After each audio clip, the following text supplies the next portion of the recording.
Pushkin. In early summer of 1999, there was a strange incident in Belgium. Products had been taken back from the market when it happened, but obviously it was already a bit too late. It began at a secondary school in a little town called Bornem, just outside Antwerp. A group of students got sick. Abdominal distress, headaches, nausea, trembling, dizziness. Dozens of kids in the first wave all ended up in the hospital.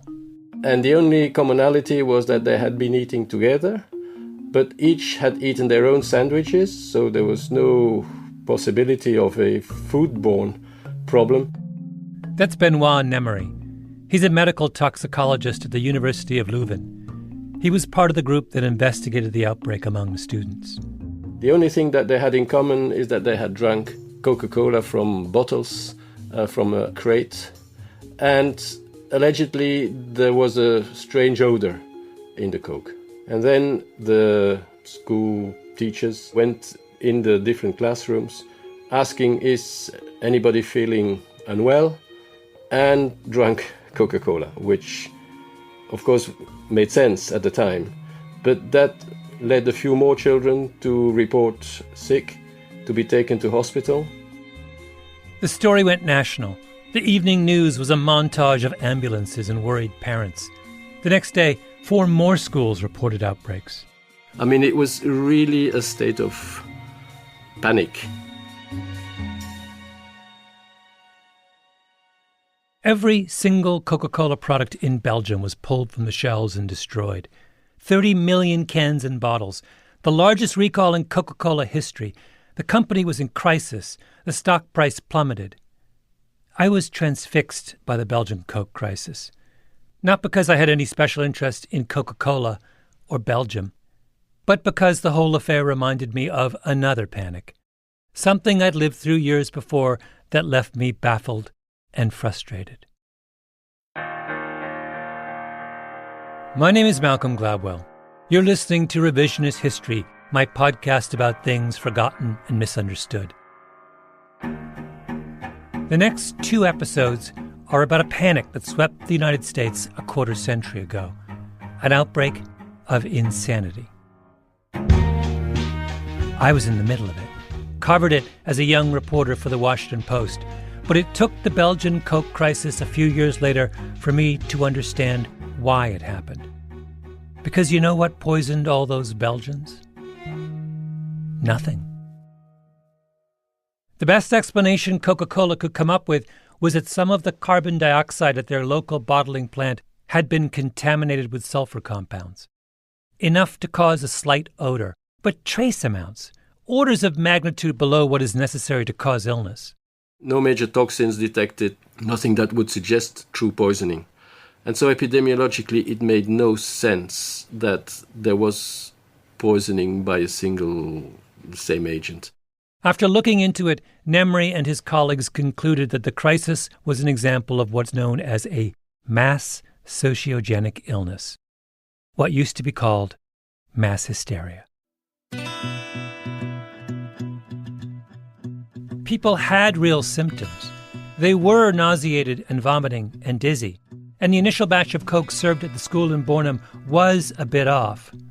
But the Coke didn't poison them. There was no actual connection between their sickness and the thing they thought made them sick. Nemery says that he saw another sociogenic outbreak firsthand in Soviet Georgia in 1989. Soviet troops had sprayed a group of protesters with chemical agents, a terrible incident. The strange thing, though, was that the children of the protesters had the same symptoms as their parents, even though they weren't the ones who were sprayed. In the medical literature, there are countless cases like this. A group of people, linked by some shared anxiety, come to believe they have been exposed to something malevolent. And the scary thing is that when you're in the middle of a sociogenic outbreak, when you're vomiting and running a fever after drinking your can of Coke, you have no idea, none, that the cause of your illness is all in your imagination. So she spoke, her native tongue was German, and then she spoke Hebrew, and she learned English, and she learned French, and she learned Latin. This is Mom? Yeah. Medieval French and medieval French. Medieval French. And she knew Aramaic very well. Yes. She spoke with a private teacher in high school, conversational Latin. They spoke Latin with each other. I'm at the house of Ada Hamosh, just outside of Baltimore, on her porch. She's a professor of medicine at Johns Hopkins. Next to her is her sister, Tamar, professor of medicine at Yale University. And next to Tamar, their father, Paul, retired professor of medicine at Georgetown University. Ada and Tamar are talking about their mother, Margit, also a professor of medicine at Georgetown University, until she died of cancer in 2011. And then when she got cancer, she's like, it's a little inconvenient, but it's going to be fine. It's just the way she did her whole life. And she was very, very positive. She had this amazing ability to make whoever she was talking to think that they were the single most important person in the room with the most interesting story. Margit Hamosh was born in Germany, then raised in Bucharest after her family fled the Nazis in 1936. She met her husband Paul in Israel after the war. She was the star, he was the protector. He was the cook. He was the come out of school and make sure you don't have meningitis when you can't move your neck.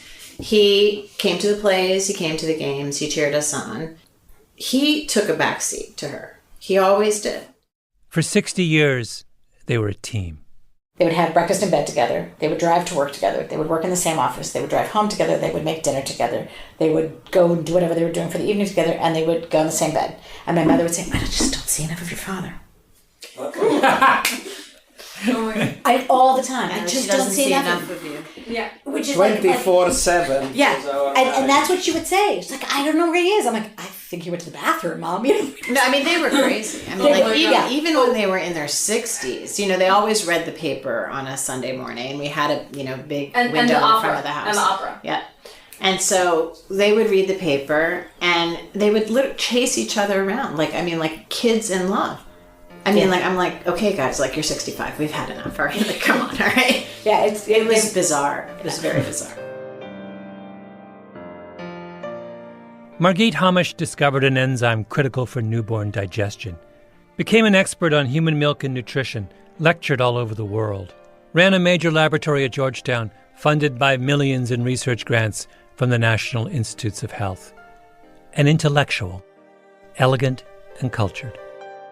Even when she had 3 children, a full-time job, and everything else, they went out at least 3 times a week to a play or a concert or a performance every week. One weekend day was in the museums, the other weekend day was cooking for the week.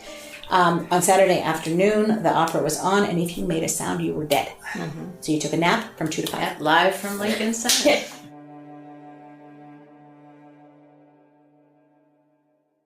In the late 1980s, Margit Hamosh had a small problem in her lab. Nothing major, a disagreement with one of her researchers. The researcher quit, then she changed her mind, wanted her job back. The Hamoshes rehired her. The second time around, the researcher grew even more disgruntled. She ended up making a series of accusations. Georgetown launched an investigation. Hamosh was cleared. But the researcher then appealed her case to the National Institutes of Health, the institution that funded Hamosh's research. Because the NIH gives out billions of dollars in research grants, they have a mechanism to ensure their money is used appropriately. In those days, it was an investigative unit called the OSI, the Office of Scientific Integrity. When universities could not resolve disputes on their own, the OSI would step in and take the case. That's what happened with Hamosh. The OSI investigated and wrote a report. Several people asked me, what is this all about? And the truth is that I really didn't know what it was all about, in the sense that, there was a lot of ranting and raving going on. Now let me ask you this. When was the last time you heard about an internal laboratory dispute between medical researchers working in some esoteric corner of human physiology? Unless you're a scientist, I'm going to guess never. People in academic laboratories work long hours in close quarters. The pay is low. You can spend years on an experiment with little to show for it. You might see the person next to you get a job or publish a paper or win an award that you think you deserved. Competition for funding is intense. Labs are stressful places. So what? That's why scientists publish their results, to work out disagreements among themselves. Fights rarely go public, except during a brief period in the early 1990s, the window of insanity, when everything went public. Back then, I was on a team of science writers at the Washington Post. We called ourselves the Pod. We wrote about medicine and physics and psychology and covered the health bureaucracy, the NIH, the Food and Drug Administration, the CDC. And what were we obsessed with? Not just us, but our counterparts at other newspapers as well? Science fraud. There was the Baltimore case, an insanely complicated allegation against the Nobel Prize winner David Baltimore. The Gallo case, an unbelievable tale of the AIDS virus and a lab theft. The Cleveland Clinic case. It never ended. Leaks, lawsuits, page one stories, big headlines. A science writer at the Chicago Tribune, a reporter named John Crutzen, wrote 80,000 words on the Gallo case. 80,000 words for a newspaper. I have written books that aren't 80,000 words. There was a 9-hour congressional hearing entirely devoted to a scientific paper entitled Altered Repertoire of Endogenous Immunoglobulin Gene Expression in Transgenic Mice Containing a Rearranged mu heavy chain gene. 9 hours, during which congressmen attempted to sound intelligent on the subject of transgenic mu products. Then, in the middle of all of this, Margit Hamosh. I never met her, but for some reason, out of all the cases that bubbled up in the great science panic, hers was always the case that affected me the deepest. It made me angry in ways that will take the better part of this episode and the next to explain. Why did Margit Hamosh choose to spend her life in a laboratory out of all the things she could have done? It's not hard to imagine. She was a refugee from Nazi Germany. You know, there were times when I remember vividly, I interrupted my mother because, I don't know, I was in 6th grade and a boy dumped me or something. I said, Nikki dumped me, and she looked at me and she said, you know, at your age, I was, in an air raid shelter, wondering what I was going to eat. A laboratory offered order and certainty and safety after all she'd been through. What happens outside the laboratory doesn't matter. And then, out of the blue, the outside world does matter. A routine disagreement with someone in her lab turned into a national story. Margit Hamosh has been forced to defend herself against charges of falsifying data, plagiarism, and mismanaging research in her laboratory. Washington Post, January 22nd, 1991. Written by one of my colleagues. I'm not going to say who because I think that any of us back then could have written it. It was what we did. I remember vividly when the paper came out, and one of my friends said, have you seen this paper? Have you seen this article? And I said, what article? And they're like, did your mom commit scientific fraud? I'm like, no, what are you talking about? And I read it and I was like, gosh, this is bad. It was bad. The Hamoshes didn't want to talk at first. They told me they didn't want to dig up all those memories. I was married to her 57 years. Mm-hmm. It's a long time. And I was her protector. They had a completely symbiotic relationship. And he couldn't protect her from this. It was really bad. And that I couldn't protect her in this particular case. Paul Hamosh could not protect Margit anymore. She had been swept up in a panic.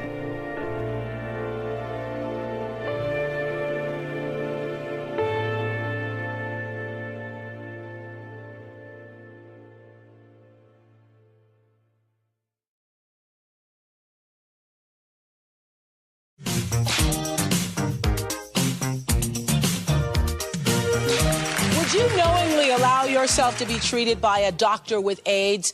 It's been just over a year since dentist David Acer died of AIDS in Florida, and he left 5 of his former patients with the disease of AIDS. The Oprah Winfrey Show, September 1991. Oprah's guest is 23-year-old Kimberly Bergalis, one of 5 patients infected by Dr. Acer.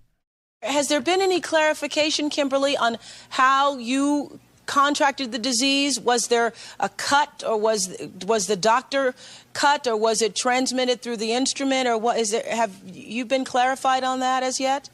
No, we haven't. You don't. And I suppose at this point it doesn't really matter that much. Doesn't matter. Mm-hmm. The AIDS epidemic was then at its height. There was no effective treatment. The epidemic had started with the gay community and IV drug users and people who had received contaminated blood transfusions. But Kimberly Bergalis wasn't gay, or a drug user, or someone who had gone through a major medical procedure. She was just a college student in Florida, a virgin from a religious family who had done nothing more than go see the dentist. If you were to chart public fear of HIV over time, that summer of 1991, during Kimberly Bergalis's slow and very public death, was the peak. Bergalis's parents took her on a train from their home in Florida to Washington, D.C. to testify before Congress. They wanted mandatory HIV testing for all healthcare providers. An army of reporters from around the country climbed on board to document her journey. I was one of them. Kimberly Bergalis's Ride of Rage, September 26, 1991. Washington Post. She was down to 70 pounds by that point. When she spoke to reporters, her father would carry her in his arms. There was a 60 Minutes episode about her, a long-running controversy over whether her dentist deliberately infected her. Interviews, headlines, and then Oprah, twice. Now, in a recent letter to Florida health officials, Kimberly Bergalis makes it clear who she thinks is responsible for her having this disease.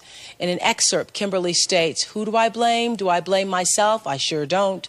I never had a blood transfusion. I blame Dr. Acer and every single one of you bastards," she says. "I'm dying, guys. Goodbye." Really, we all just are interested in knowing, first of all, how you are feeling and how are you doing? Well, I'm walking with assistance right now. Mm-hmm. And I'm eating a lot. Mm-hmm. I'm still pretty weak. Mm-hmm. But I feel better. A few months later, she was gone.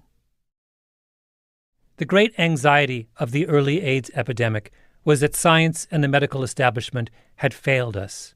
They hadn't protected us. And the Bergalis case embodied that fear. We get a lot of abuse from your medical establishment. I think that's one of the most frustrating things. When Kimberly appeared on Oprah the final time, her mother Anna was by her side.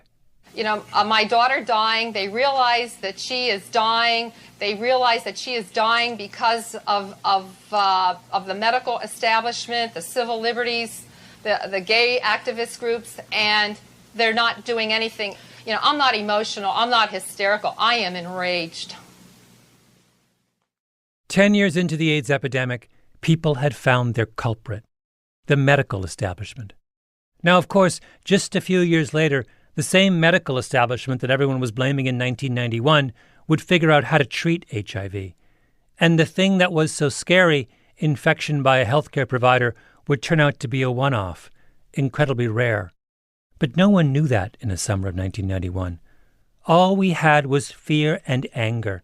And once you start seeing something dark in the motives of people in white coats, it doesn't end. Every disagreement, every anomaly, every molehill becomes a scandal. Welkom in het journaal van 7 uur. Dit zijn de hoofdpunten. Eerst worden de veevoederfabrikanten onderzocht als er bij hen geen dioxine of PCB gevonden wordt. That's exactly what happened with the Belgian coke hysteria. A few months earlier, Belgium had been through a crisis. Chickens in farms across the country had fallen ill. Their feed had gotten contaminated with dioxin, one of the most toxic of all chemicals. No, it was major. It's probably one of the biggest food scares in, I would say, maybe in history. Benoit Nemery, the toxicologist, was in the middle of it. The Belgian government had to recall anything that might possibly have been in contact with the contaminated feed. Eggs, chicken, beef. The news was filled with talk about how extraordinarily dangerous dioxins are, how even trace amounts can cause cancer. Every day on television you could see animals that were being slaughtered and dumped into mass graves. En de vernietiging op een heel specifieke wijze, dat wil zeggen aan een 1400 graden temperatuur, zodanig dat de dioxine afgebroken is. Then, a few weeks later, a batch of coke smells a little funny, and the panic starts. A panic born entirely in the imagination of terrified children and their parents and teachers. School children being poisoned by Coca-Cola, which is again one of the biggest symbols of our modern food. And so that was really the sort of cherry on that rotten cake. Epidemics of fear repeat themselves. You start with dioxin, you end up with Coca-Cola. You start with Kimberly Brigalis, you end up with Margit Hamosh. First time is tragedy, second time is farce. On March 22, 1991, the Washington Post published its second article on the Hamosh case.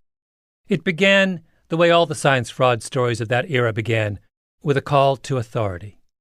Quote, "The National Institutes of Health has concluded that a top scientist at Georgetown University Medical Center committed scientific misconduct by knowingly submitting false information in applying for 2 federal research grants." End quote.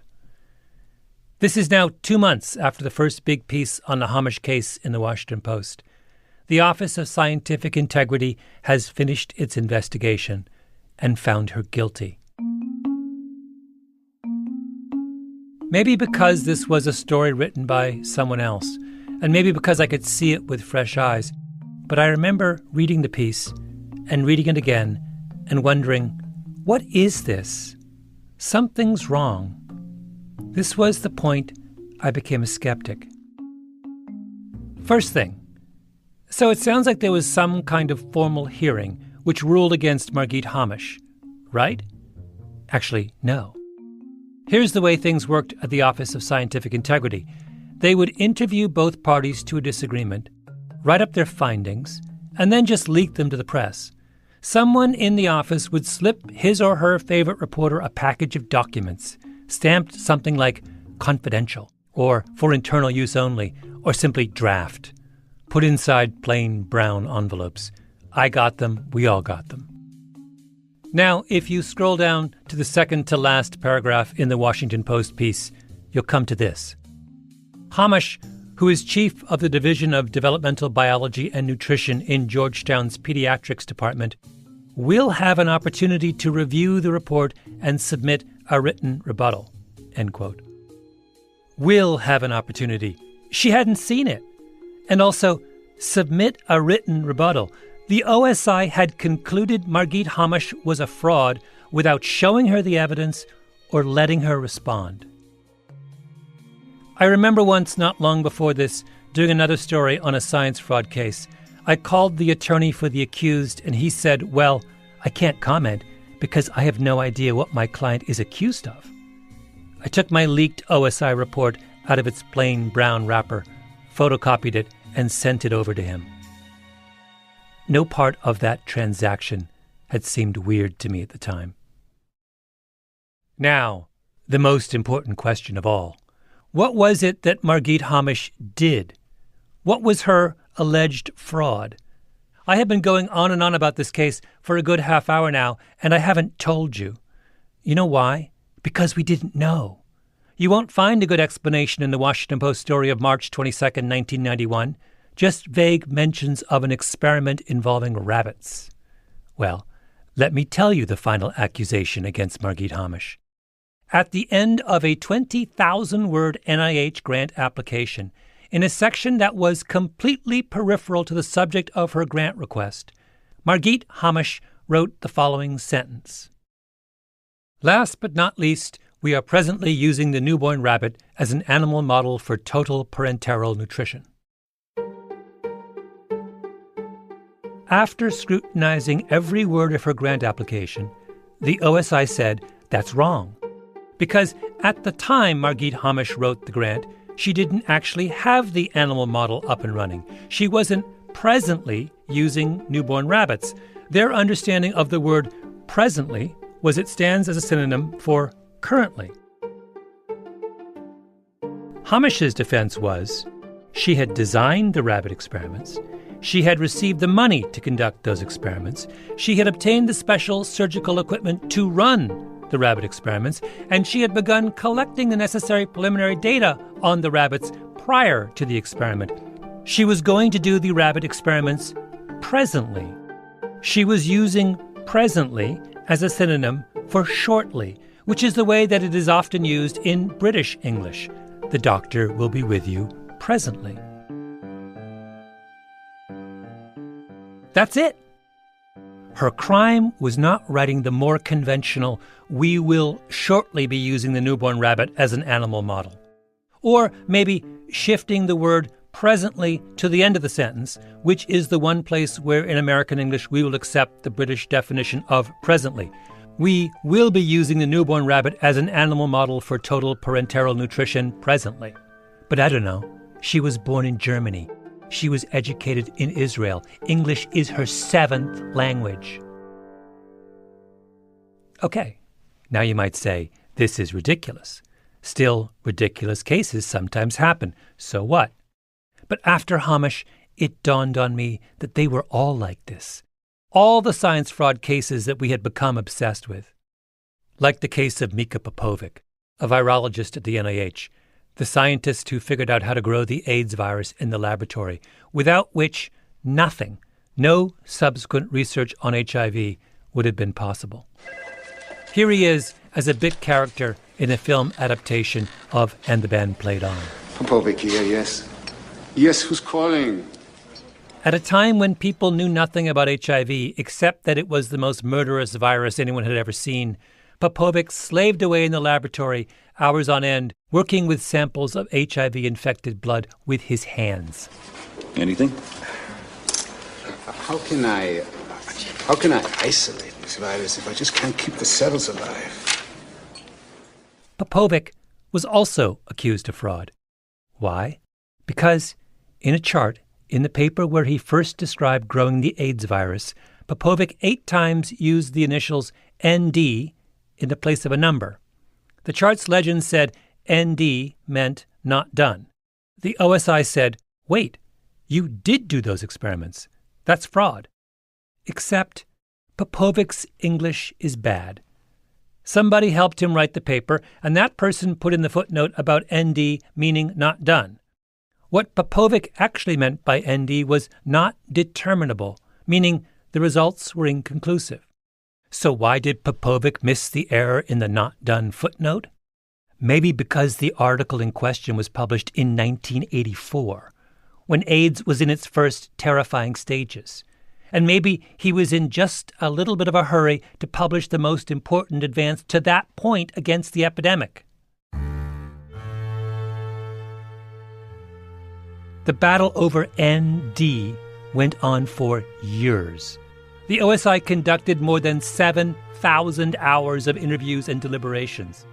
Popovic sued, lost, ran through his savings, got chased out of NIH over a dispute over the correct interpretation of 2 initials, ND, presently. It was like the Spanish Inquisition staffed by a mob of angry copy editors. In the face of a panic, it is the job of those who know better to stand and say, like Benoit Nemri did, wait, it isn't the Coke. The Coke is harmless. This is misplaced anxiety. It is the job of those who know better to deliver the difficult truth. But those of us who were science writers in that era didn't do that. We lapped up the leaks from the OSI. We wrote our sensational stories. And we tore apart the lives of innocent people. No one remembers Margit Hamosh today. She's a footnote. One scientist long gone, who worked away quietly in a lab on a problem that most of us have never heard of. First of all, the amount of material that this case generated was no less than 300 pounds of paper, okay? I mean, I would say in their house, right in their house. So, and you didn't see the part that was downstairs. No, that but you told me it was an entire file cabinet. Entire file cabinet, and then up in the cellar there were boxes and boxes full of binders. Margit Hamosh shouldn't be a footnote. Her case should be a warning. This is what happens when we let our fears consume us. But I opened a binder, and I mean, her annotations were. She annotated every binder had her handwriting in it. This isn't true. I didn't say that. I think this is misinterpreted. Tiny mom handwriting everywhere. Yellow pages, legal pages stuck in. I disagree with this. This isn't right. Every binder. She annotated every binder. Mom annotated every binder of everything with this case. So think about what she could have been doing with that time. Then one day, it stopped. How that happened is the subject of the next episode. How all the cases that obsessed us just went away, and the fever passed. It aged her, I think, a lot. I mean, when I think of my mother and how she aged, she was a woman who, in her late 40s, early 50s, was still very beautiful. But by the time she hit 60, she looked every bit of 60. And that decade was probably hard for her. She was always cheerful with me. And I didn't know that she's suffering.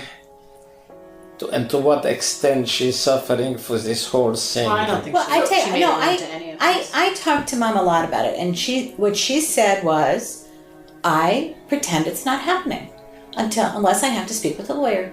And then I get a migraine. And then the next day I'm fine. One last question, and because I don't want to keep you guys forever. Did anyone from NIH ever apologize? No, but who? Yeah, no, I don't think anyone ever apologized. The insanity passes. Then everyone pretends it never happened. Except for those who don't have the luxury of pretending. I was angry about it then. I'm angry about it still.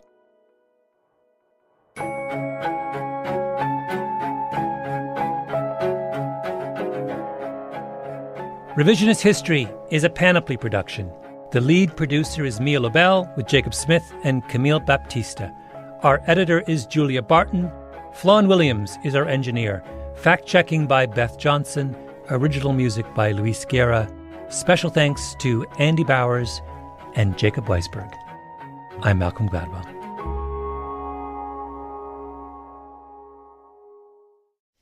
Even when she was dying, I took her in a wheelchair to the Kennedy Center as much as I could. She needed to see art.